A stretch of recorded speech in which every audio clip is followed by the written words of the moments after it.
everyone, and welcome to this session on DevOps career path.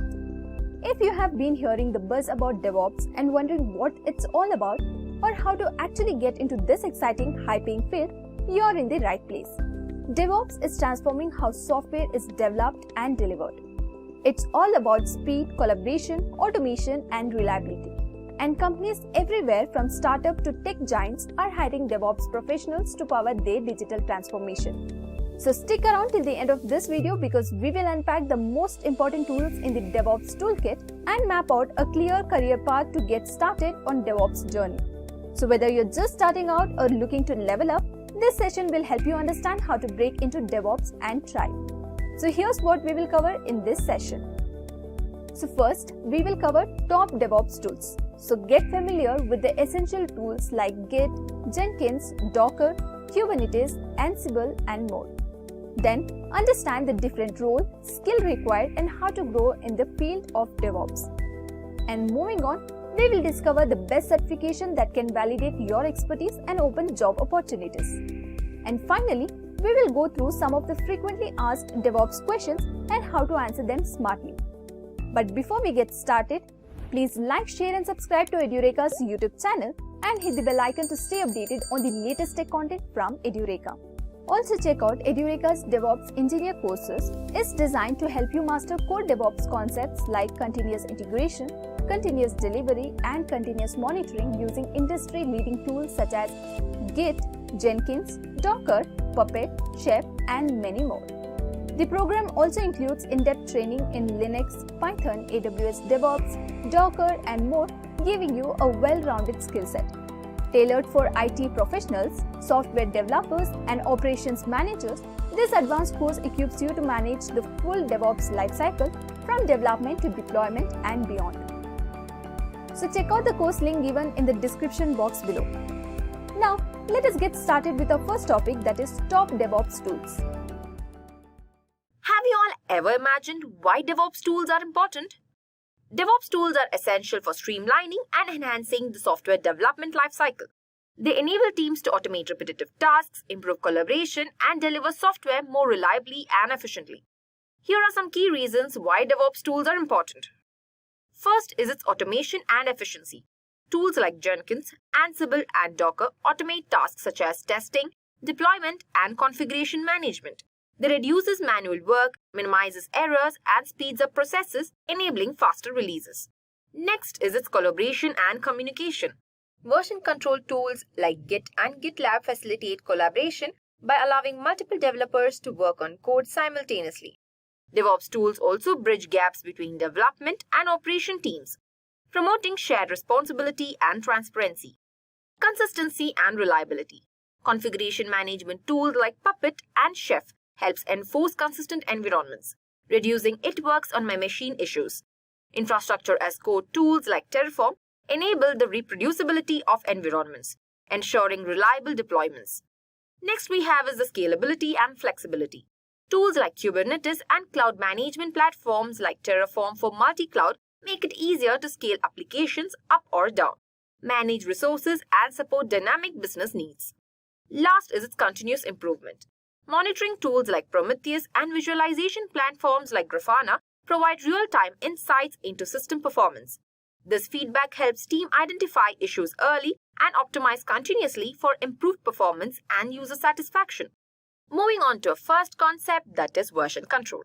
Version control in DevOps refers to practice of tracking and managing changes to software code, configurations, and document over time. It enables teams to collaborate on projects, ensuring that multiple developers can work on the same code base without conflicts. Version control systems like Git allow you to track changes where every modification is saved as a version, so you can go back to any previous state. Next is its collaborative efficiency, where multiple team members can work on different features or bug fixes simultaneously. Ensure code integrity, where changes are reviewed, merged, and tested before they are deployed, maintaining a stable code base. Last comes its rollback. In case of errors or bugs, you can easily revert to a previous working version of the code. In DevOps, version control is a foundational practice for continuous integration and continuous delivery, that is CI/CD, enabling faster development cycles and safer deployments. The tools involved in this is First is the Git. Git is a version control system that tracks changes in source code. It allows multiple developers to work on projects simultaneously. Supporting branching and merging strategies, Git is a distributed version control where every developer has a full copy of the project's history, enabling offline work and more robust collaboration. Branching and merging. Git allows you to create separate branches for new features or bug fixes, which can be worked on independently and then merged back into the main code base. Git also has the commit history, where each change can be saved as a commit with a unique ID, making it easy to review, track, and revert changes. Git has its collaboration, where Git supports collaboration among teams by allowing multiple developers to work on different parts of the code simultaneously without conflicts. Now let's see how Git's dashboard looks like. Git is a foundational in DevOps pipeline for continuous integration, continuous delivery, making it easier to manage code across teams and automate deployment processes. Popular platforms like GitHub, GitLab, and Bitbucket use Git for project hosting and collaboration. Now let me show you how the Git's dashboard looks like. So open the web browser, type Git on the search bar, click on the first link that you can see here on the screen. There you go. This homepage shows the Git's dashboard. It is a free, open source and high-performance version control system that's easy to learn and support advanced features like branching and staging. It offers links for documentation, downloads, and also community engagement, along with details of the latest release. Now, onto the left-hand side, you can see that there is About written. This links to information about the advantages of Git compared to other version control systems. Now let's see what is in the About. Under About, you can see branching and merging, where it focuses on Git's branching models. Then comes Small and Fast, likely discusses about Git's lightweight and efficient performance. Then we have is the Distributed, covers Git's distributed nature as well. Then we also have Data Assurance, talking about data integrity in the Git. Staging Area is again which explains Git's staging area for committing changes. So it will show you each and every step how staging area happens. Free and open source highlights Git's open source status. Then last we have is a trademark. It refers to Git's trademark information. Okay, so how the Git trademark policy happens and the guidelines and how things has to be prohibited using the marks and etc. Now under documentation, this provides all the access to detailed documentation including command reference, tutorials and other resources as well. By clicking download, which offers download links to Git clients for various platforms. For example, let it be Windows, it can have Mac OS and even Linux, etc. as well. It will show you the latest source release of it. Last here we have is the community. Links to Git community including mailing list, forums and development resources. So this is how the Git dashboard looks like. Now let me show you how the Git command works. So for that, type git bash. I have installed git bash from my Microsoft store. Okay. So this is how the git bash looks like. So let's type the command first. I'll be typing a simple command to check the version of the Git which I have installed. For that, I have typed git ---- version. Here you go. You can see the Git version that is 2.45.2. Windows 1. Okay. Now, let me also show you how to initialize empty Git repository. Before that, let me show you how you can take a help of any command in case you forget. Okay. So git ---- help command will help you to reach to any command in case you forget or you want to just see what the description of the command looks like. So for example, if it is add, you want to add any kind of files, or if you want to add any repository to your file, anything or any content, you can know what kind of changes and what kind of description for this can be. You have add, move, you also have restore and remove as well. Okay, so all these will help you to fetch and know what kind of commands can be used and where. Now with that, let's continue to initialize the empty Git repository. For that, let's create a directory by typing mk directory. So I will just create anything called opt, name of it. So let's change the directory to opt now. Yeah, here you can see that my directory is changed. Now let's check if there's any files in the opt.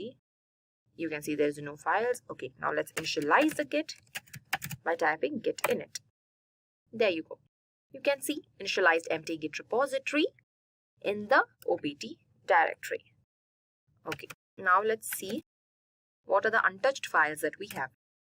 So ls-a will show you all the files that should be untouched. Okay, so remember, .git shows that all the repositories that is considering in this should not be untouched because it has this configuration, and do not touch the .git. If you touch, the initialization will go off.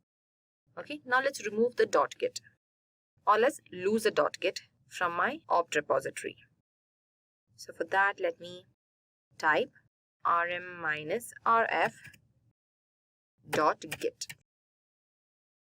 Now let's type ls-a and check for the file that should be untouched. Here you go. You can see .git has been lost, and even we have been removed it as well. So this is how git command works. So you can also try out several commands in git bash as well, like this. Then we have is the GitLab. GitLab provides a version control alongside integrated CI/CD capabilities, facilitating collaboration through issue tracking, merge requests, and also project management features. Version control serves as a foundation for CI/CD by enabling teams to manage code changes and maintain a history of modifications.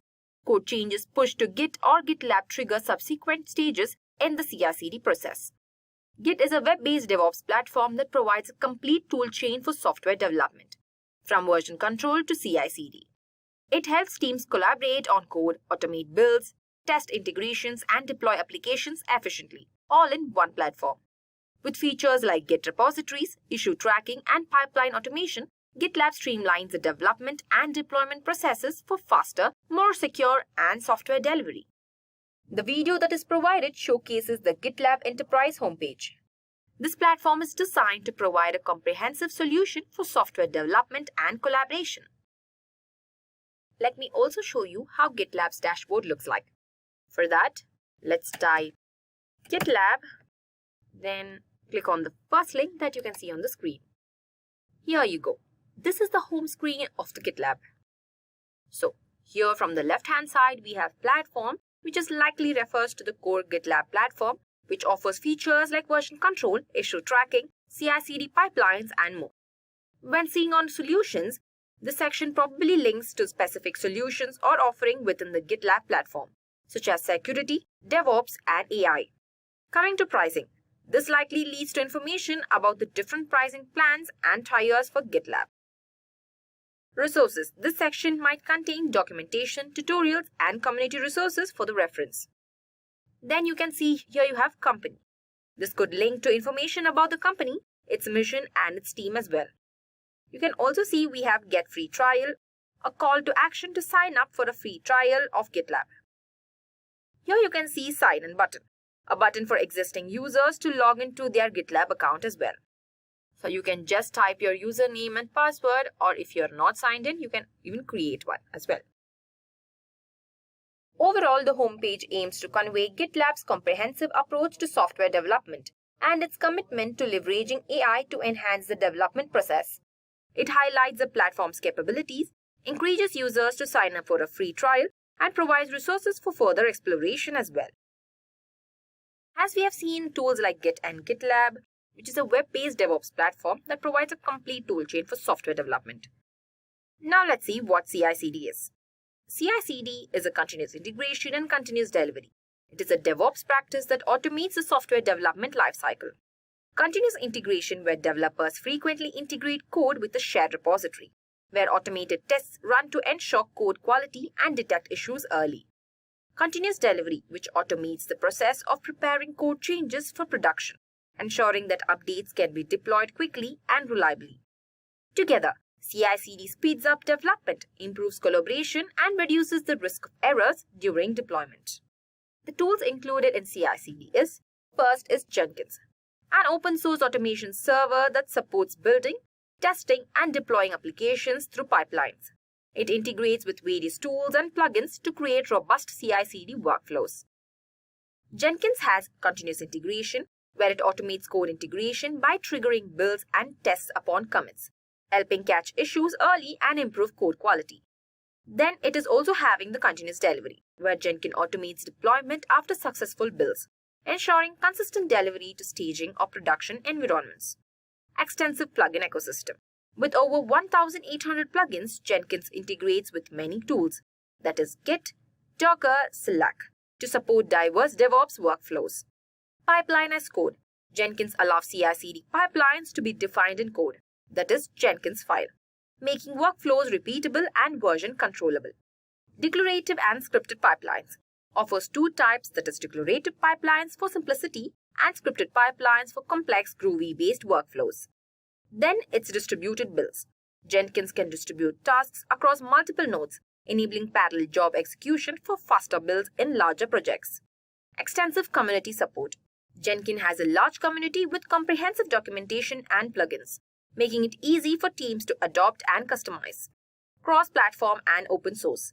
Jenkins works on multiple OSs and is open source, offering flexibility and customization for diverse project needs. Monitoring and notification. Jenkins notifies teams through email, Slack, etc. on build and deployment statuses to keep everyone informed. Last is its DevOps pipeline essential. Jenkins' flexibility and scalability make it a key DevOps tool, streamlining testing, integration, and deployment. The Jenkins dashboard offers a comprehensive view of CI/CD processes, allowing teams to manage and monitor automated workflows for building, testing, and deploying applications. It provides an overview of all active projects and pipelines, showing the status of each built job, like success, failure, or in progress. Users can view recent builds and access detailed logs for debugging as well. Now let's see how the Jenkins dashboard looks like as well. For that, let's type Jenkins in the search bar of the web browser. You can see the first link that is named Jenkins. Click on it. Here you can see the Jenkins dashboard. The navigation bar at the top provides the link to various resources, including the documentation, community, and also the security. Now, here you can see the two buttons, that is download and documentation. Let's click on download and see. So under download, we have download and deploy. This section emphasizes the two primary release lines of the Jenkins, that is long-term support, that is LTS, and weekly releases, which provides links to learn more about each of their respective advantages. Here you can see stable. This section highlights the stability and security focuses of LTS releases. It mentions the frequency of updates and the inclusion of bug fixes and security patches. Weekly releases. This section emphasizes the rapid delivery of new features and bug fixes in weekly releases. It's ideal for users who want the latest release and also is willing to accept potential instability. Here, when you're scrolling down, you can see downloading Jenkins. This section provides instructions on how to download Jenkins in various formats, like WAR files, native packages, installers, and Docker images. It also provides a link to hardware and software requirements for running Jenkins. Overall, this page provides clear information about Jenkins release lines. We also have a download options and installation steps. It caters to different user needs, so whether you prefer stability or the latest release. Now when you click on documentation, under documentation we have installing Jenkins, platform information, how to use Jenkins, pipelines, and etc. So you can refer to this to know more information about Jenkins as well. This is how the overall dashboard of Jenkins look like. The next we have is GitLab CI/CD. Integrated with GitLab, it uses GitLab ci.yml files to define CI/CD pipelines, automating the testing and deployment process as soon as the code changes are detected. GitLab CI/CD is highly flexible and it supports scaling workflows, making it ideal for continuous software delivery in DevOps. Once the code is committed to version control, CI/CD tools like Jenkins or GitLab CI/CD automatically trigger builds and tests. Successful build create deployment artifacts. That is how it moves seamlessly to the next stage of the containerization. With that said, now let's see what is containerization. Containerization is a method in DevOps where applications and their dependencies are packed together in isolated environments called containers. Containers include everything needed to run an application, such as libraries, dependencies, and configuration files. They are lightweight and can run consistently across different environments, from development to production. This enables DevOps teams to build, test, and deploy applications efficiently, as containers ensure that the application will behave the same way regardlessly of where it's run. Its consistency across different environments is also great. Isolation of application avoiding conflicts. Efficiency with faster startup times as well. The first tool that is involved in containerization is Docker. A Docker is a platform for creating, deploying, and managing lightweight, portable containers that package applications and their dependencies, ensuring consistency across different environments. Here is why Docker is valuable. First is its consistency across environments. Docker ensures the app runs the same way, whether on a developer's laptop, in a test environment, or in production, reducing "it works on my machine" issues. Portability. Docker containers can run on any platform that supports Docker, making it easy to move apps across different systems. Then we have is its scalability. Docker makes it easy to replicate containers, enabling horizontal scaling to handle more load without complex configuration. Isolation. Each container runs independently, which isolates application and reduces conflicts between dependencies. Last is its efficient resource usage. Docker containers are lightweight and efficient, using less memory than traditional virtual machines, which helps optimize server resources. Docker actually streamlines application deployment, reduces infrastructure costs, and also support agile development and continuous delivery workflows. The Docker dashboard provides a visual interface to manage containers, images, volumes, and networks within Docker. It displays an overview of active and inactive containers, allowing users to start, stop, restart, and delete them easily. The dashboard also lists available images which can be pulled from Docker Hub or created locally with details on size and version. Users can manage volumes and networks, critical components for container data storage and communication. For developers, it offers insights into resource usage like CPU memory per container, helping monitor performance and troubleshoot issues in containerized applications. Now let's see in detail how the Docker dashboard looks like. Go to your web browser. On the search bar, just type Docker. Click on the first link that is seen. This is how the homepage of the Docker website looks like. We have the Docker logo, which is iconic Docker logo representing a whale, as you know. Then in the navigation bar, which links to various sections of the website, includes products, developers, pricing, support, blog, and company. We also have a search bar to search any content on the Docker as well. We have a sign-in button and get started button. These allow users to log into the Docker accounts to start their Docker journey. As you can see, the headline given is develop faster and run anywhere. This actually emphasizes Docker's core valuable proposition, which enabling developers to build and run applications consistently across different environments. We have download Docker desktop button, which encourages users to download Docker, the primary tool for local Docker development. You can download on any OS system like Mac, Windows, or Linux, and different versions of it is also given. Learn more about Docker, which is a link to more detailed information about Docker and its features. It gives you step-by-step information and also the documentation of how Docker is processed. We can just click on Sign In. Just by adding your email and the password, you can sign into your Docker website as well. So it will just show you a message like Welcome to Docker Home with your preferable name. Overall, the Docker homepage is designed to be simple, informative, and inviting. It clearly communicates Docker's value proposition and provides easy access to key resources for the developers. Now, let me show you a small demo how Docker works. I'm writing the commands on Ubuntu on my VMware workstation. So, let me type the first command, that is to check the Docker version. So, after installation of Docker, I have checked the Docker version, that is 24.0.5. Now, let me show you how to pull a simple image from the Docker Hub. I've typed sudo docker run hello world. Hello world will be my image here. So let's see if the message has come. Yes, here you go. You can see hello from Docker. This message shows that your installation appears is working correctly. Okay. If you're having any doubts on how to just refer your commands, or if you've forgotten to any commands, you can just open your web browser and type Docker installation on Ubuntu. Just click on the first link that you can see here.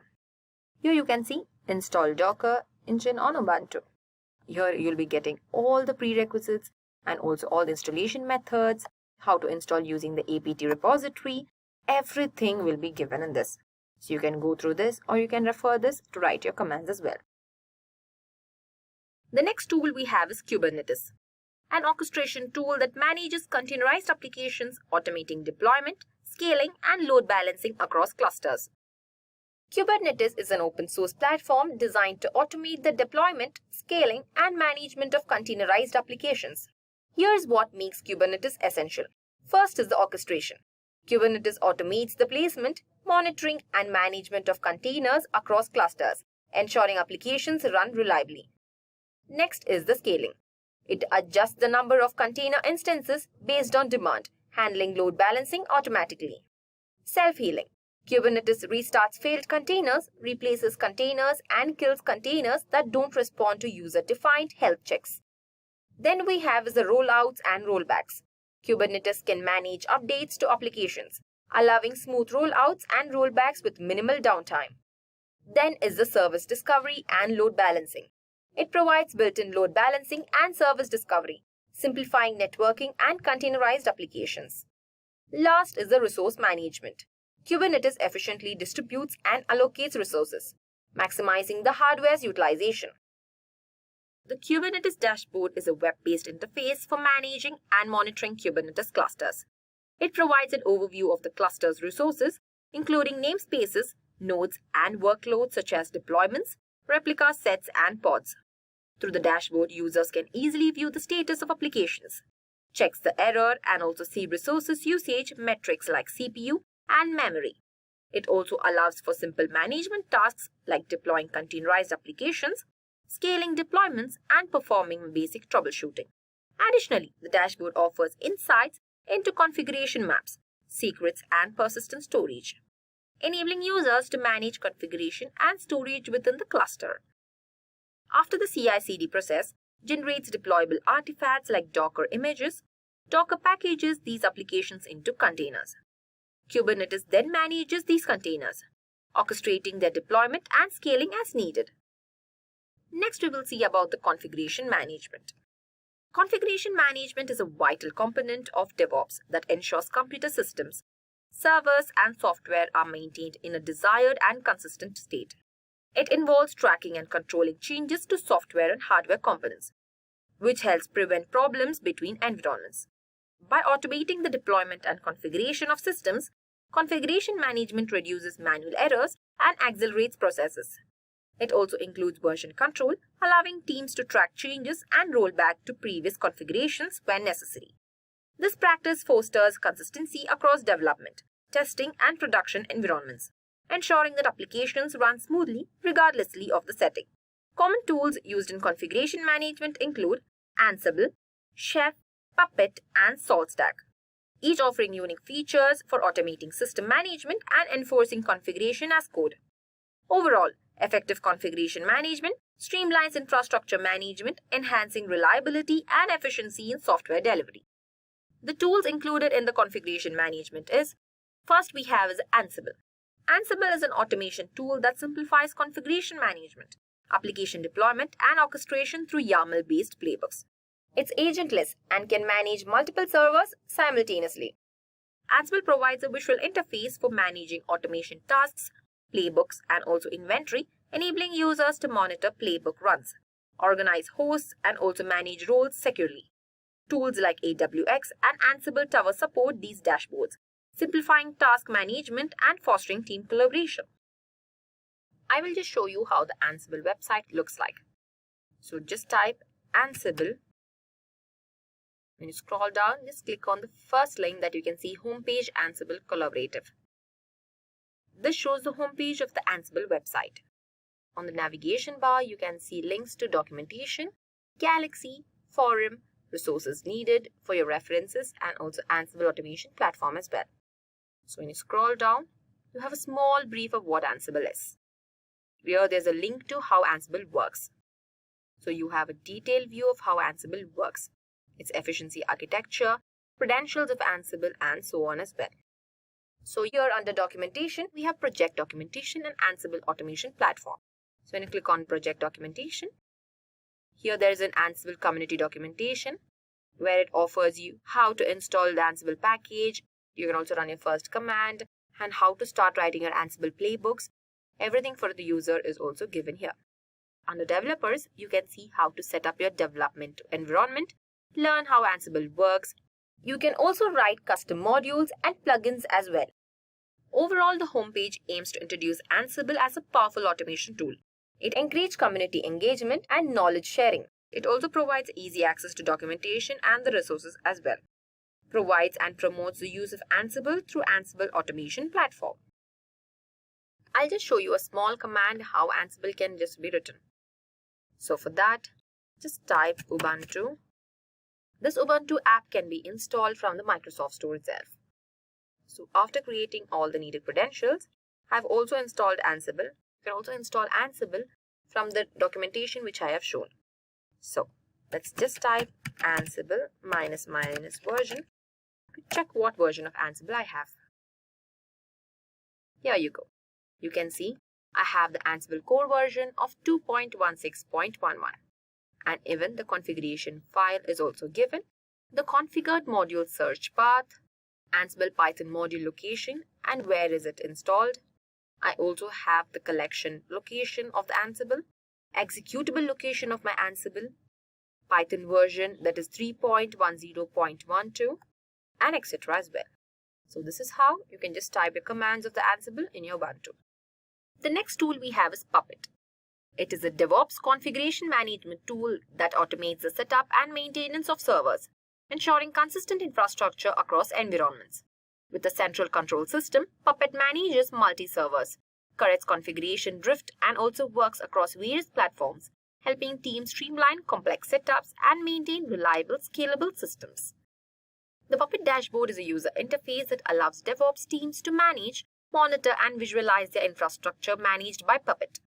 Through the dashboard, users can oversee node status, view configuration changes, apply updates, and also monitor compliance in real time. It provides a central place to manage configurations, track reports, review logs, and also ensure that infrastructure consistency across environments, making it easier to maintain and scale complex setups. Now let me show you in detail how Puppet dashboard looks like. So, going to our web browser, in the search bar, let's type Puppet. Just click on the first link that you can see. This will direct to your home page of the Puppet. So, the Perforce logo is actually indicating that Puppet is now part of the Perforce family. So, in the navigation bar, which provides the links to various sections of the website, including products, community, service and training, resources that is needed for the reference, and why Puppet is also used. It will give you an overview of why Puppet is used. And we also have a search bar that allows you to search the content of the Puppet. We also have blogs written on Puppet, downloads, security, support, and community as well. So, when you just click on downloads, the Download Puppet Enterprise is the main call of action. We're promoting users to download their enterprise version of Puppet. It also gives you the installation Puppet Enterprise, provides a brief overview of the installation process and links to detailed documentation. As you can see, it is given the step-by-step how to install Puppet as well. And we also have a new way to install Puppet Enterprise. It highlights a new feature, the Puppet Installation Manager, which simplifies installation process. You have a lot of options for the installation here. Overall, this homepage actually aims to introduce Puppet as a powerful configuration management tool, encourages users to download and try Puppet Enterprise, provides easy to access for documentation and resources, highlights the latest features and improvements in Puppet. The next tool we have is Chef. It is a configuration management tool known for its infrastructure automation capabilities. It uses code-driven recipes to define configuration and can manage servers across complex, scalable environments, ensuring consistency and efficiency. Chef has its automated configuration, where Chef applies desired configuration across all servers, ensuring consistency. And its scalability. It simplifies scaling environments by deploying identical setups across new servers. Speed and efficiency. Automation accelerates deployment and update times, improving operational efficiency. And last comes its change tracking. Chef integrates with version control, making infrastructure changes easily, trackable, and also reversible. Once the infrastructure is provisioned and applications are containerized, Ansible can be used to automate the configuration of those containers and their environments as well, ensuring consistency and reducing manual errors. Ansible simplifies the orchestration of complex setups with its YAML-based playbooks. Moving on to infrastructure as a code. Infrastructure as a code is a DevOps practice that automates the management and provisioning of computing infrastructure through machine-readable configuration files.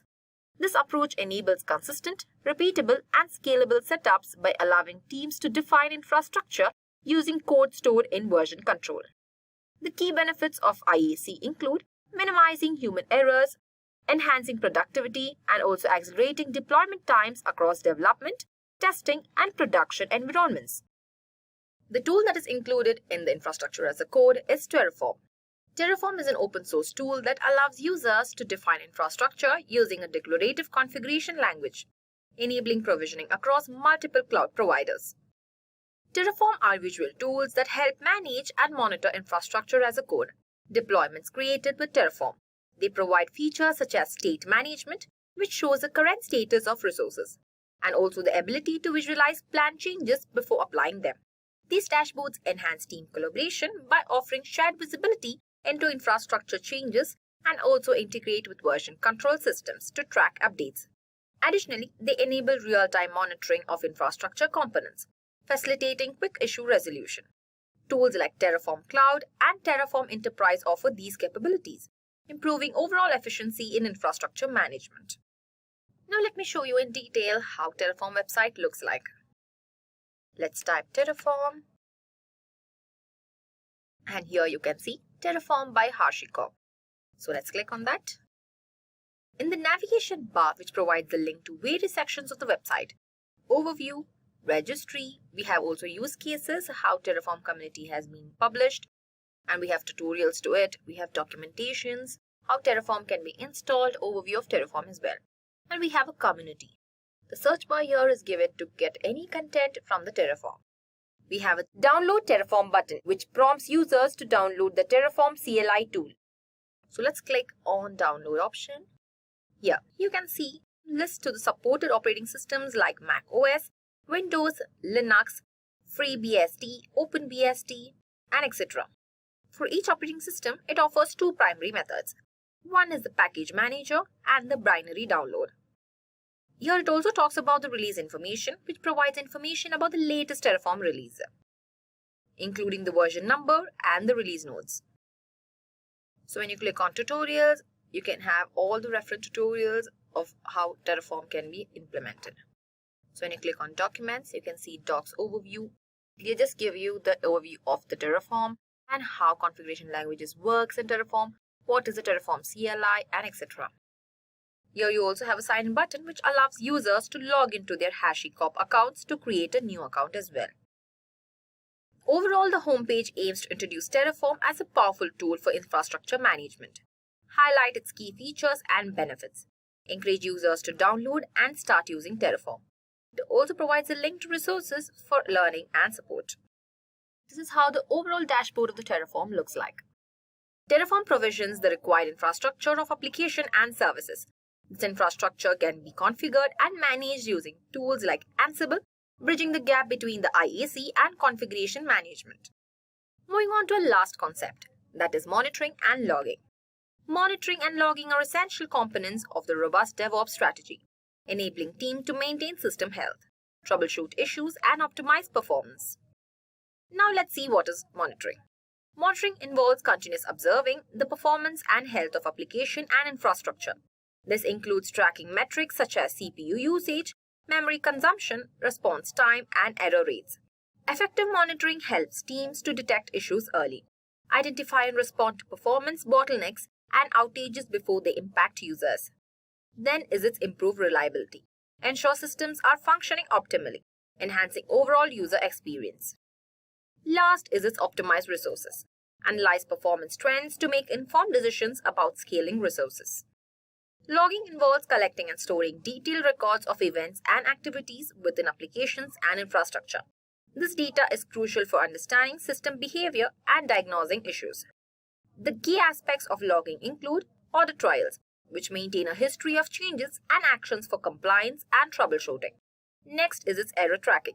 Capture error messages and stack traces to facilitate debugging. Last is the data analysis. Use logs to analyze user behavior, application performance, and system anomalies. Tools that is included are, first we have is Prometheus, a monitoring and alerting toolkit that collects and stores metrics as time series data, allowing for real-time monitoring and alerting on application performance. This is a screenshot of the Prometheus website, which is an open-source monitoring and alerting toolkit. A main banner highlights Prometheus as a leading solution for turning metrics into insights. We also have options like Get Started and Download as well. Now let me show you a detailed view how Prometheus looks like. So let's just click on Prometheus. Here you can see Prometheus monitoring system and time series database. Click on it. So this is the home page of the Prometheus. As seen in the navigation bar, we have links to docs, download, community, support and training, blog, and a search bar to type or search any of the content in the Prometheus. So let's click on docs and see. When you click on docs, we have the overview of the Prometheus, like what Prometheus is, features, what are metrics, components, and the architecture of Prometheus, and so on. So when you click on download, we have the options to download Prometheus on your system. It also gives you the versions and also how to download it as well. So then we have community, support and training, and also blogs written on Prometheus as well. So under blogs, we have the latest news of the Prometheus itself. So in the home page, we have here a dimensional data where it explains Prometheus uses data model based on metrics and key value pairs to capture time series data.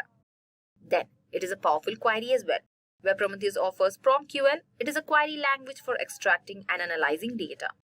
So in great visualizations, it supports multiple visualization options that include an expression, browser, or Grafana integration. And in efficient storage, it talks about how Prometheus stores data in memory and local disks. Then we have simple operations. It will show how server runs independently, relying on local storage, which simplifies deployment and reliability. In precise alerting, it is an alert that's based on PromQL, with a focus of dimensional information and notification handling. We also have many client libraries and many integrations, where Prometheus supports libraries in over 10 languages, so it is easy to service for the instrumentation as well. Then, in many integration, we have integrations with various systems like Docker, HA Proxy, StatsD, and JMX. So Prometheus is widely used in DevOps for monitoring application, infrastructure, and systems. The next tool we have is the Grafana, a visualization tool that creates interactive dashboards from various data sources, including Prometheus, to monitor application health and performance. This image is from the Grafana Labs website, showcasing Grafana as a powerful visualization and monitoring tool. It describes Grafana as a pane of glass for monitoring various data sources, including AWS, 𝐓𝐫𝐸𝐻, and more. Grafana allows users to visualize data in dashboards and monitor different metrics in real time. The Grafana Cloud free tier offers features like 10K Prometheus metrics, 50 GB logs, 50 GB traces, and 500 VU K6 testing, along with numerous plugins and pre-built solutions. Trusted by companies worldwide, Grafana aims to provide an accessible and also comprehensive monitoring solution. So after deploying applications and services, monitoring tools like Prometheus continuously collect metrics, which can then be visualized in Grafana.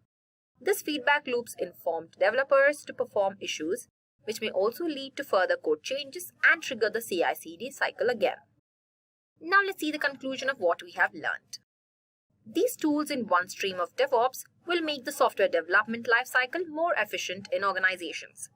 Here the flow starts from the source control, followed by CI/CD and containerization, then goes to configuration management and IAC, finally to continuous monitoring and logging.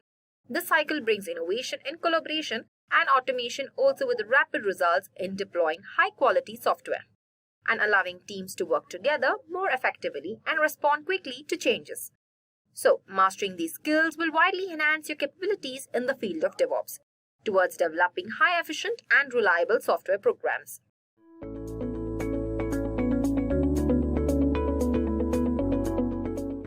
If you know DevOps but aren't sure how to start your career, you're not alone.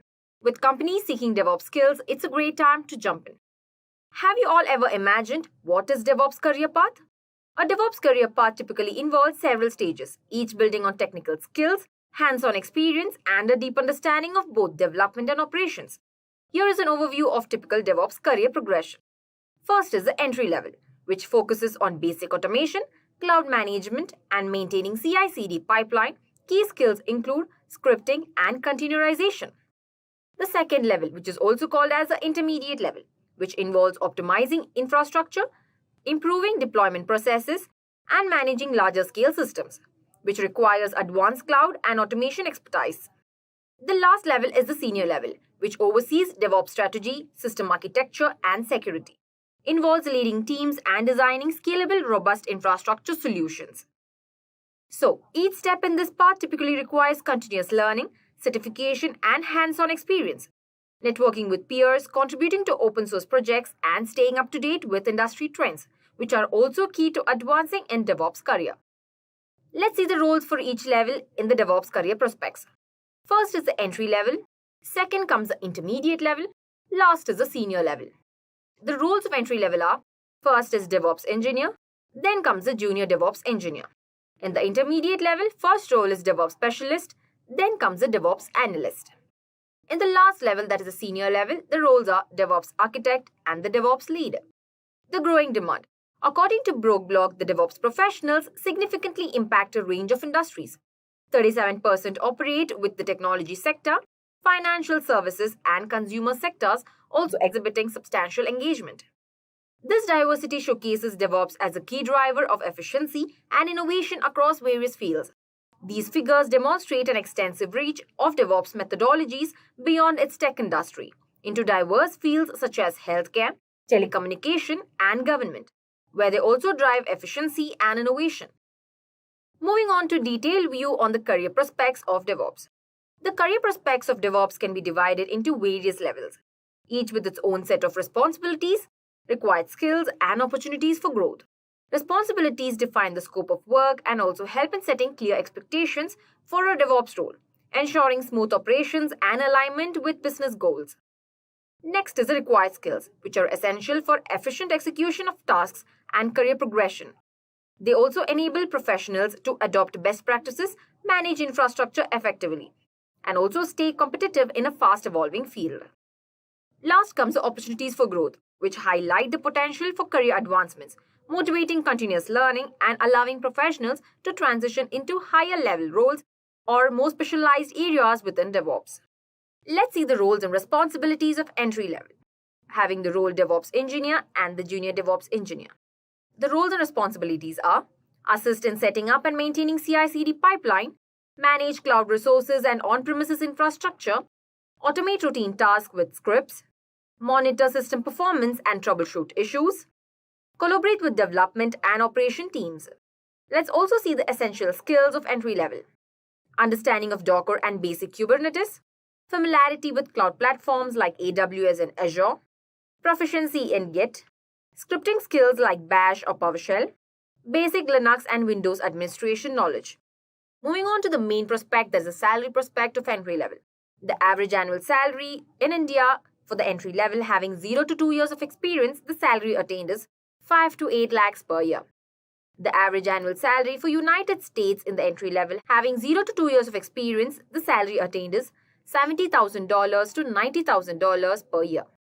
Next, coming up is the intermediate level. The roles and responsibilities of intermediate level having the roles DevOps specialist, then the DevOps analyst are design and optimize CI/CD pipeline, manage and scale cloud infrastructure, develop and enhance automation scripts, implement advancement monitoring and performance tuning, collaborate on integrating new tools and processes.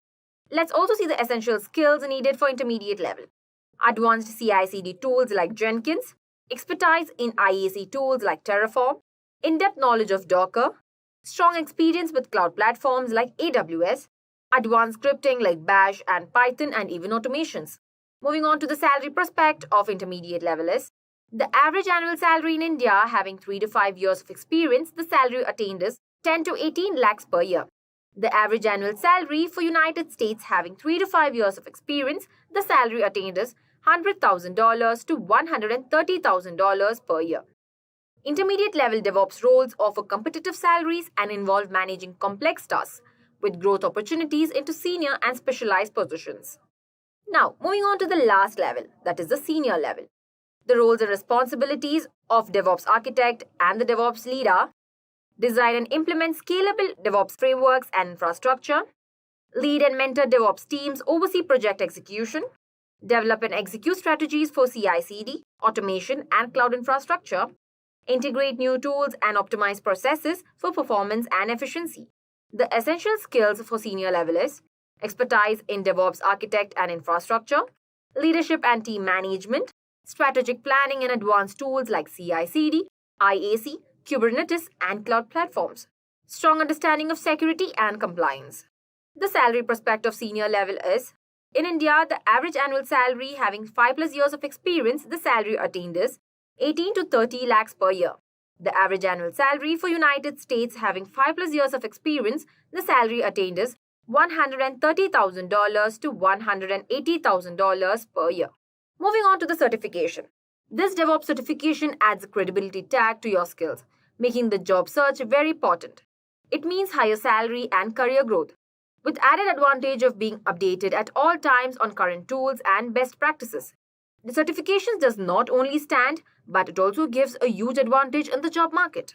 So, you can also check out our Edureka School's DevOps Engineer Master's program that will make you proficient in DevOps principles like CI/CD, continuous monitoring, and continuous delivery, using tools like Puppet, Chef, Docker, Git, and Jenkins. It includes training on Linux, Python, Docker, AWS DevOps, and so on. DevOps Engineer Certification Training Course Curriculum created by extensive research on 5,000+ job descriptions across the globe to make you a certified DevOps expert. Let's see the summary for this video. A DevOps career path is ideal for individuals passionate about blending software development with IT operations, with growing demand for DevOps professionals, attractive salaries, and clear progression opportunities. This field offers a fulfilling and lucrative career for those willing to continuously learn and adapt to new technologies.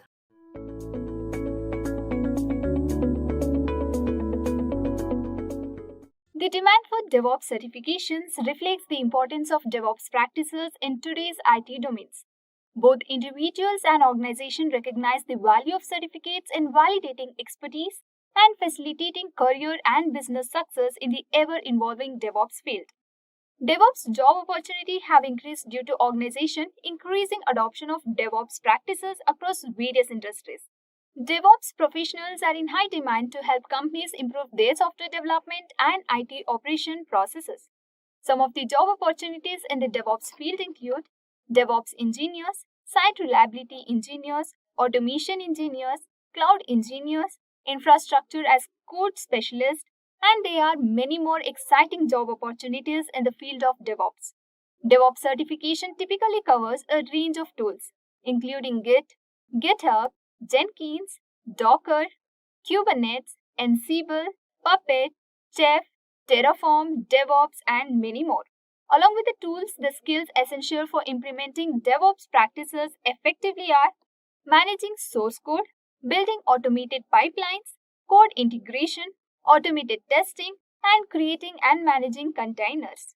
In India, a DevOps engineer typically earns an average annual salary of 7,50,000, whereas in the United States, the average yearly wage for the same role is $138,000.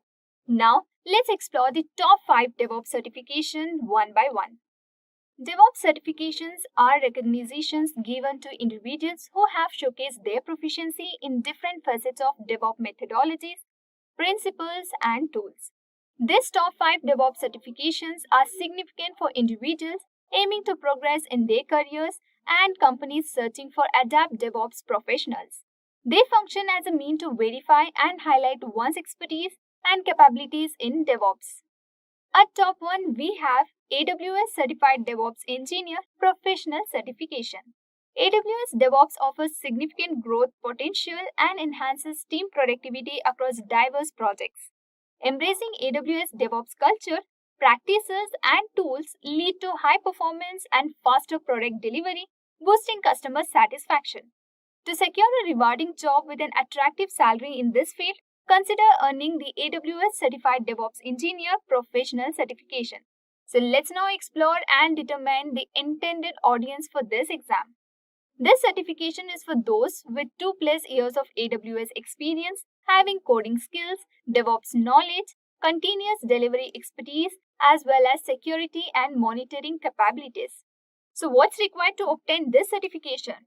So to achieve this certification, you must successfully complete the AWS Certified DevOps Engineer Professional Exam, which includes a mix of 2 question types, multiple choice and multiple response.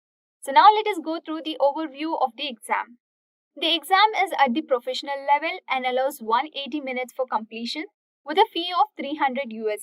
So it consists of 75 questions which can be multiple choice or multiple responses.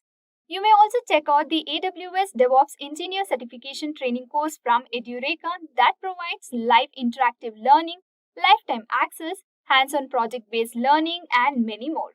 The AWS DevOps training course covers essential skills and tools such as deploy an application using a code pipeline, automate the setup of AWS resources, create stacks, and manage configuration along with the tools like AWS Code Build, AWS Code Deploy, Amazon ECS, and many more. So check out the link in the description for more details. The following certification we have is Certified Kubernetes Administrator. The Certified Kubernetes Administrator is a popular certification that validates an individual's knowledge and skills in the management, operations, and maintenance of Kubernetes clusters. It is a widely recognized credential for professionals who work with Kubernetes, an open source container orchestration platform. Certified Kubernetes Administrator is a recognized certification for Kubernetes management. So let's have a look at certification prerequisites. So one should have experience with Kubernetes and basic knowledge of container technology. The CKA exam tests skills in Kubernetes tasks like cluster setup, workload management, networking, storage, maintenance, and troubleshooting. Check out the Kubernetes Certification Training Course Administrator from Edureka that provides industry-recognized certifications. The CKA training course covers essential skills and tools such as Kubernetes controllers, securing Kubernetes clusters, logging, and monitoring groups. To know more details, visit course link in the description below. Moving on to the next certification, we have a Microsoft Certified Azure DevOps Engineer Expert. The Microsoft Certified Azure DevOps Engineer Expert certification is a prestigious credential that validates an individual's expertise in implementing and managing DevOps practices using Microsoft Azure tools and services. This certification is designed for professionals who work with Azure DevOps and Azure services to build, deploy, and maintain applications with a focus on automation, continuous integration, and continuous delivery. The Microsoft Certified Azure DevOps Engineers Expert certification exam is around 150 minutes long with a mix of question types. It assesses your skills in instrumentations, SRE strategies, security, source control, CI/CD, collaboration, and monitoring. You may also check out the Microsoft Azure DevOps Certification Training course by Edureka. Prominent multinational corporations including Microsoft, HCL, KPMG, Accenture, and others employ Azure DevOps for constructing robust cloud infrastructure. Check out the curriculum designed by the experts, the link to which is in the description box below. Next on the list, we have the Docker Certified Associate Certification. The Docker Certified Associate Certification is a credential that validates a professional knowledge and expertise in working with Docker containers. It demonstrates proficiency in Docker technology, container orchestration, and related concepts. This certification is recognized in containerization and is valuable for individuals working in roles such as DevOps engineers, container administrators, and software developers who use Docker as a part of their workflows. The Docker Certified Associate exam is a performance-based online test that evaluates your Docker container skills. It typically lasts around 90 minutes, covers various Docker topics, and has a passing score of approximately 70%. There are no strict prerequisites, but practical Docker experience is recommended. You can check out the Docker Certification Training course by Edureka. By opting for this training course, you will gain hands-on experience in Docker's installation. Through this course, you will acquire expertise in understanding containerizations and Docker architecture and its components. Also, it covers essential skills and tools. So check out the link in the description for more details. Top 5 in the list, we have Certified Jenkins Engineer Certification. The Certified Jenkins Engineer Certification validates mastery of Jenkins, a widely used open source automation server for software development. This credential showcases proficiency in Jenkins setup, automation, and industry best practices. It is especially beneficial for individuals in software development and DevOps roles, especially those handling Jenkins pipelines and automation. The Certified Jenkins Engineer exam is typically an online test lasting around 90 minutes. It assesses various Jenkins skills, including installation, configuration, pipeline creation, security, and troubleshooting. Practical tasks are included. Check out Edureka's Jenkins certification training course. Industry experts craft this certification training to provide comprehensive knowledge of Jenkins, a widely used CI/CD tool. You can also explore the Jenkins certification training curriculum, the link to which is available in the description box below.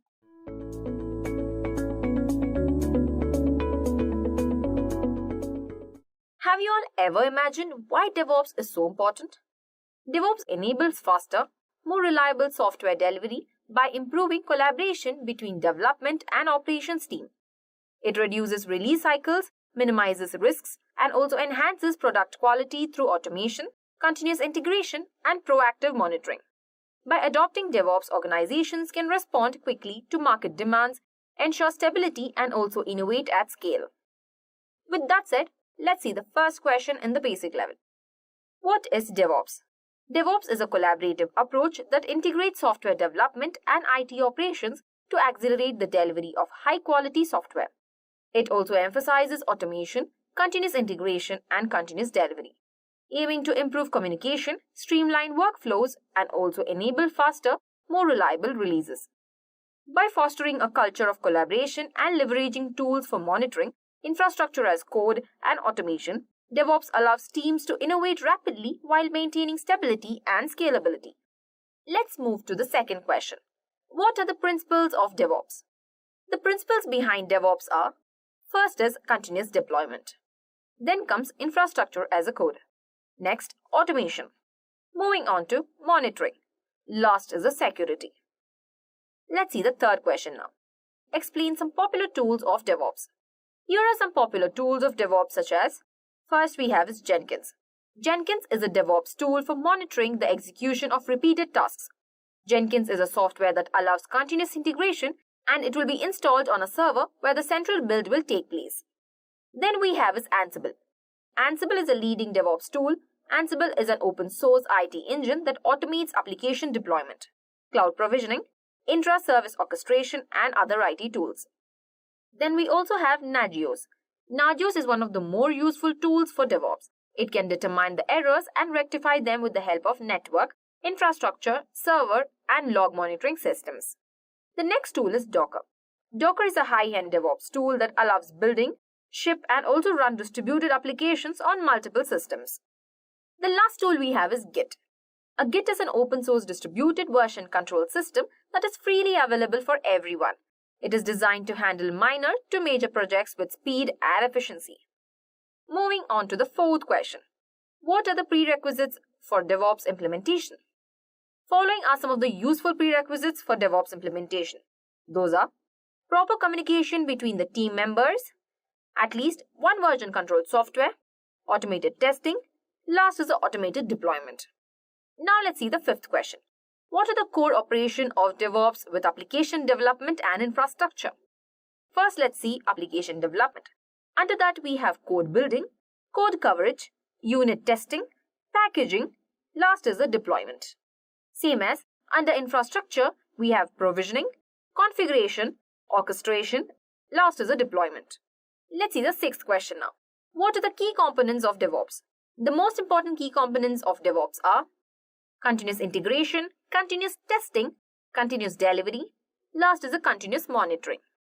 With that, let's also see the seventh question now. What are the technical and business benefits of DevOps work culture? First, let's see the technical benefits. Less complex problems to fix. Continuous software delivery. Last is a faster bugs resolution. Similarly, under business benefits, we have more stable operating environments, more time available to add products value, faster delivery of feature or customer satisfaction. Let's move to the 8th question. Which scripting tools are used in DevOps? We have two scripting tools that are mainly used in DevOps. First is the Python, which is used for automation, configuration management, and scripting. Then comes Ruby, which is used for automation tasks and also as a basis of tools like Chef. Moving on to the 9th question, what is the role of AWS in DevOps? AWS is a cloud-based service provided by Amazon that ensures scalability through unlimited computing power and storage. It empowers IT enterprises to develop and deliver experienced products and deploy applications on the cloud. Now let's see the last question in the basic level. That is the 10th question. Explain continuous testing.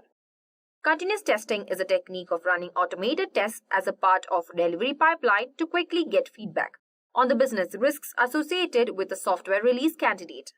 It improves and expands test automation to keep up with the increasing complexity and speed of modern application development and delivery.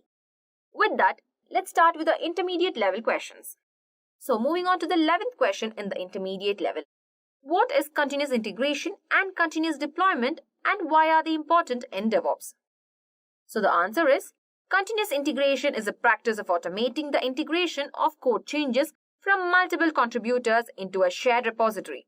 Each change triggers an automated build and testing process, ensuring that code works as expected before it is merged. Now let's see continuous deployment, which extends the continuous integration by automating the deployment of code to production, enabling frequent, reliable releases. CI/CD is important because it accelerates development cycles, reduces integration issues, and improves software quality by catching errors early, leading to faster delivery and a smoother workflow. Moving on to the 12th question. Explain the concept of infrastructure as a code. How does it benefit DevOps? Infrastructure as a code is a method of managing and provisioning computing infrastructure through machine-readable configuration files, rather than through physical hardware configuration and interactive configuration tools.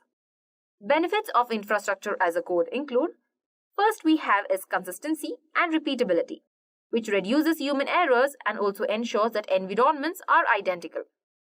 Next we have the version control. Configuration files can be versioned, allowing tracking of changes and also easy rollbacks. The last is the speed and efficiency. Infrastructure can be provisioned or scaled up or down quickly.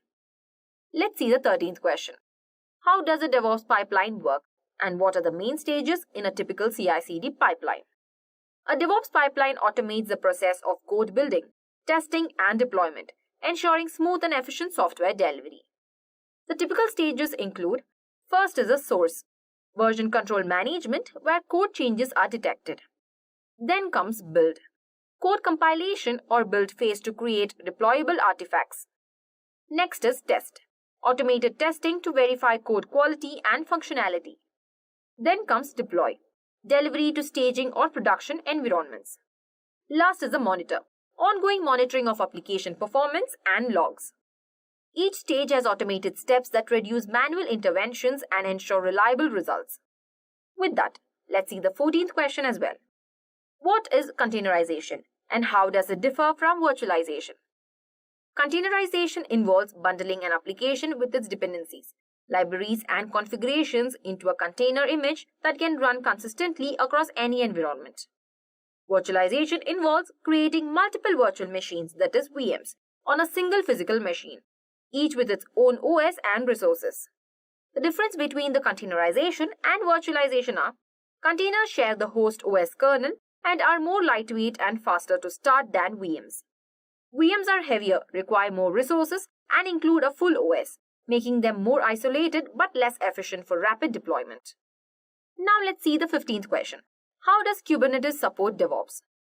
Kubernetes, a container orchestration tool, automates the deployment, scaling, and also the management of containerized applications, which is essential for modern DevOps practices. The key features that support DevOps include automated scaling and load balancing, that is for efficient resource use. Next is self-healing capabilities, that is to automatically restart or replace failed containers. Then is service discovery and DNS management for container communication. Last is the declarative configurations that align with infrastructure as code principles. Moving on to the 16th question. What is Docker and how is it different from virtual machines? Docker is a platform for creating, deploying and managing lightweight portable containers for applications. Unlike virtual machines, which include a complete OS, Docker containers share the host OS kernel, making them more efficient and faster to start up. Containers use fewer resources and are ideal for microservices and distributed applications. With that, let's also see the 17th question now. What is a Docker image and how is it different from a container? A Docker image is a static file with a pre-configured environment, application code and dependencies needed to run an application. A container is a runtime instance of an image, which runs in an isolated environment on the host. In short, images are blueprints, while containers are the execution of those blueprints. Now let's see the 18th question. What is the purpose of the Docker registry? The Docker registry is a centralized repository that stores Docker images. It serves as a distribution and collaboration platform, allowing users to publish, discover, and retrieve container images. The Docker registry can be either Docker Hub or a private registry. It provides a reliable source for sharing and deploying containerized applications. Now we will see the 19th question as well. How do you check the installed version of Ansible on your system? You can check the installed Ansible version by running the following command, that is Ansible ---- version. So, once the Ansible is installed, we can check the Ansible version by just typing Ansible ---- version command and just give enter. Here you can see that the Ansible code version is 2.16.11. This command provides information about the Ansible version and Python version it's using, and the paths of the configuration files and modules. Now, moving on to the 20th question. Can you explain the purpose of the following Docker commands, and when would you use them? So the first command we have is the Docker run. This command creates and starts a new container from a specified image. For example, here we have Docker run -d-p with the port that is linked and with the file name as well. So that will start a new interactive container using the my app image. Now let's run Docker container from the image. For that, let's type Docker run -d-p 8080. This tells Docker to run the my app container and map the port to 8080 on your local machine to port 80 inside the container. The next command we have is the Docker ps. It lists all the running containers showing the container ID, the image name, the command, when it is created, and what is the status of the image, and also the ports and names as well. Now let me show you the command of Docker ps. For that, let's type Docker ps. So, once you have entered the Docker ps command, you can see the container ID, the image that is formed, the commands, and also when it is created, the status of it, and also the ports. Moving on to Docker stop. It stops the running container. It's used when you want to gracefully stop a container by sending it a SIGTERM signal. Now let me show you how the stop command works. For that, let's type Docker stop with the image that is given here. So let's type it. So let's check by in the Docker ps again. Yeah, so here you can see that we have stopped all the running containers. The next we have is the Docker rm. Remove stopped containers. That is, it is used to clean up containers that are no longer needed. For example, it is given like Docker rm with the container ID. Now let me show you how to remove it. For that, let's type Docker rm with the image ID. Okay. Let me just paste it here, give enter. So this error response is shown because we don't have any running containers left. So as we have stopped all the running containers, none of the containers can be seen by typing it. In case if any of the image is left, you can just try the image ID and you can remove it. Last we have the Docker image. It lists all the image available locally on the Docker host. It's helpful for checking which image are available to use or delete as well. These commands are essential for basic Docker management, allowing users to create, monitor, and clean up containers and images. Now let's see the Docker images. For that, let's type the command as docker images. Click. Here you can see my repository's name is my app and the version is latest. You can also see the image ID that is given here, when it is created and what time, and also the size of my image. So the 21st question is, what benefits does DevOps have in business? DevOps can bring several benefits to a business, such as faster time to market, where DevOps practices can help to streamline the development and deployment process, allowing for faster delivery of new products and features. Then we have increased collaboration. DevOps promotes collaborations between development and operation teams, resulting in better communication, more efficient problem solving, and higher quality software. Then we have improved agility. DevOps allows for more rapid and flexible responses to changing business needs and customer demands. Increased reliability too, where DevOps practices such as continuous testing, monitoring, and automated deployment can help to improve the reliability and stability of the software systems. Then we have greater scalability. DevOps practices can help to make it easier to scale systems to meet growing business needs and user demand. Cost savings. DevOps can help to reduce the costs associated with the development, deployment, and maintenance of software systems by automating many manual processes and reducing downtime. Last is the better security. DevOps practices such as continuous testing and monitoring can help to improve security of the software systems. Now let's see the 22nd question. Is it possible to move or copy Jenkins from one server to another? And how? Yes, one can copy the Jenkins job directory from the old server to the new one.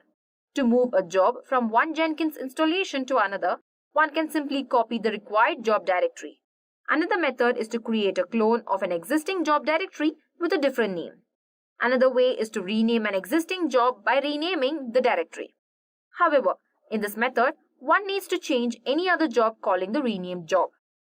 Now let's move on to the 23rd question. What does the docker build command do, and what are some common options that you can use with it? The docker build command is used to create a Docker image from a set of instructions specified in a Docker file. It reads each line in the Docker file and creates a new image layer based on the instructions, resulting in a final image that can be used to run containers. So now let's start Docker and build Docker image from the Docker file. For that, let's type docker build -t with the file name space a dot. Yeah. So here you can see this command builds a new image of the Docker with the tag myapp using the Docker file in the current directory. With that, let's see the 24th question. List the trending Jenkins plugins. This is a common DevOps interview question, but you must list the most trending plugins, as many as possible. So the first one we have is Git plugin. It facilitates Git functions critical for a Jenkins project and provides multiple Git operations like fetching, pulling, branching, checking out, merging, listing, pushing, and tagging repositories. The Git plugin also serves as a DVCD, that is, Distributed Version Control DevOps, to assist distributed nonlinear workflows through data assurance to develop high-quality software. Next we have the Jira plugin. This open source plugin integrates Jenkins with Jira, with both server and cloud versions, allowing DevOps teams to gain more visibility into their development pipelines. Next we have Kubernetes plugin. This plugin integrates Jenkins with Kubernetes to provide developers with scaling automation when running Jenkins slaves in a Kubernetes environment. This plugin also creates Kubernetes pods dynamically for every agent the Docker image defines. It runs and determines each agent after build completion. Now let's see the Docker plugin as well. This plugin helps developers spawn the Docker containers and automatically run builds on them. The Docker plugin lets DevOps teams use Docker hosts to provision Docker containers as Jenkins agent nodes running single builds. They can determine the nodes without the build processes requiring any Docker awareness. Now let's see about the SonarQube plugin. This plugin seamlessly integrates SonarQube with Jenkins to help DevOps teams detect bugs, duplication, and vulnerabilities and ensure high code quality before creating code automatically through Jenkins. Last we have is the Maven integration plugin. While Jenkins doesn't have inbuilt Maven support, this plugin provides advanced integration of Maven 2 or 3 projects with Jenkins. The Maven integration plugin offers multiple functionalities like incremental builds, binary post-build deployments, automatic configurations of JUnit, find bugs, and other reporting plugins. Now let's see the 25th question. How do you initialize a Git repository? And what is the significance of the .git directory? To initialize a Git repository, use a command that is git init. This command creates a .git directory in the project folder, which contains all the metadata and the history for the repository, enabling version control for the project. Now let's see how this command works. For that, let's first simply check the version of the Git by just typing the command git ---- version. Here you can see the Git version that is given as 2.45.2.Windows.1. Now, let's create a directory. So I will be just giving it as doc.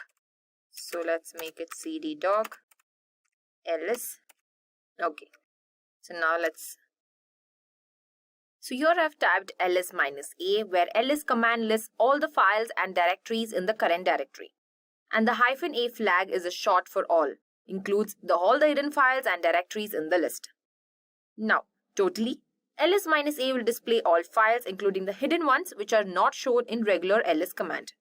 So let's just hit enter. Okay, so as you can see, we have no .git because we have not initialized any of the Git. So now let's initialize the Git now. Yeah, so you can see Git is initialized with the empty Git repository. So now let's again type ls-a and check. Here you go. When you initialize the Git repository using the git init, Git creates a hidden directory called the .git in your project's root directory. So the .git directory contains all the necessary metadata, configurations, and the history for your Git repository, including the subdirectories for objects and template files. It effectively tracks all the changes and versions in your project as well. Now let's move on to the 26th question. What command would you use to check the status of your repository? And what information does it provide? Use the command that is git status to check the status of your repository. This command provides information about changes in your working directory, state changes, and also any untracked files. It helps you to understand what files need to be committed or added to the version control. So after initializing the Git, let's see the Git status with that. So for that, we just need to type the Git status. So here you can see no branch master is done and no yet commits also. We have not committed any of the files yet. So nothing to commit as well. So this is the status of the git init now. This is how you check the status, by typing just git status. Now let's see the 27th question as well. What is a conflict in Git? Conflicts arise when conflicting changes are made to the same part of a file or files by different contributors, typically during a merge or rebase operation. Git cannot automatically resolve these conflicting changes, requiring manual intervention by the user. Thus, to resolve conflicts, the conflicted file must be reviewed and edited based on the best suited files before the resolved version is committed. Now let's see the 28th question. Can you provide an example of how you designed a high availability architecture for a mission critical application? What strategies did you employ to minimize downtime? Designing for high availability involved redundancy, failed-over mechanism, and also disaster recovery planning. We used multi-region deployments, active-active configuration, and distributed database systems. Additionally, we conducted regular chaos engineering exercises to identify and rectify weaknesses in our architecture proactively. Now let's move to the 29th question. How does the blue-green deployment pattern work? The blue-green deployment pattern is a deployment strategy that aims to reduce new release risks. It involves running two separate production environments, one is blue and the green, one for the current production system and other for staging the new release. Traffic is gradually shifted from the old production environment to new release once testing is complete and software is deployed. The new release becomes live, and once the traffic has been completely transferred, the old production environment becomes idle. Now let's see the last question in the advanced level. Are there any other limitations of Microsoft hosted agents? There could be many limitations, such as no custom installation of packages or software. Sometimes you have to wait for the agent to become available, which causes delays in pipeline execution. Then it comes with predefined storage, that is memory and CPU, which is insufficient for executing a memory or CPU extensive build pipeline. Last is that you cannot harden the security of Microsoft hosted agents. Alright, and with this we have come to an end to this video on DevOps career path. If you enjoyed listening to this video, please be kind enough to like it, and you can comment on any of your doubts and queries. We will reply to them at the earliest. And do look up for more videos and playlists and subscribe to Edureka's YouTube channel to learn more. Thank you for watching and happy learning.